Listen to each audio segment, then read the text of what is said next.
বিজেপির ক্ষমতা থাকলে পাস করুক না, আমি তো বাংলার মাটি থেকে চ্যালেঞ্জ করে বলছি।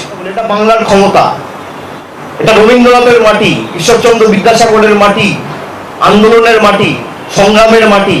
এ মাটি বর্ষতা স্বীকার করে না।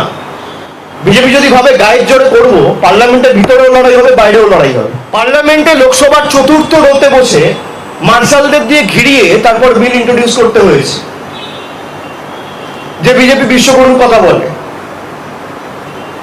যে বিজেপি দিনকে রাত আর রাতকে দিন করার কথা বলে, এটা বাংলার ক্ষমতা, এটা রবীন্দ্রনাথের মাটি, ঈশ্বরচন্দ্র বিদ্যাসাগরের মাটি, আন্দোলনের মাটি, সংগ্রামের মাটি। এ মাটি বর্ষতা স্বীকার করে না। বিজেপি যদি ভাবে গায়ের জোরে করবো, পার্লামেন্টের ভিতরেও লড়াই হবে, বাইরেও লড়াই হবে। বিজেপির ক্ষমতা থাকলে করুক না, ওয়ান নেশন ওয়ান ইলেকশন। কোথায়? Constitutional amendment.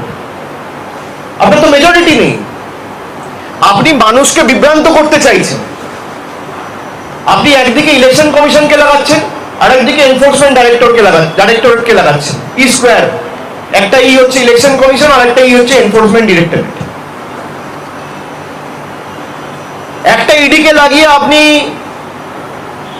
বিরোধী নেতাদের স্তব্ধ করতে চাইছেন, বিরোধী শূন্য করতে চাইছেন, আর একটা ইকে লাগিয়ে আপনি ভারতবর্ষের নাগরিকদের অধিকার ছিনিয়ে নিতে চাইছেন। আর যেই আপনি এসআইআর করতে ব্যর্থ হয়েছে, ঠিক সেই সময় দৃষ্টি ঘোরানোর জন্য হঠাৎ 10 ঘন্টার নোটিশে কনস্টিটিউশনাল অ্যামেন্ডমেন্ট নিয়ে এসছে। বিজেপির ক্ষমতা থাকলে পাস করুক না, আমি তো বাংলার মাটি থেকে চ্যালেঞ্জ করে বলছি। এদের ক্ষমতা নেই।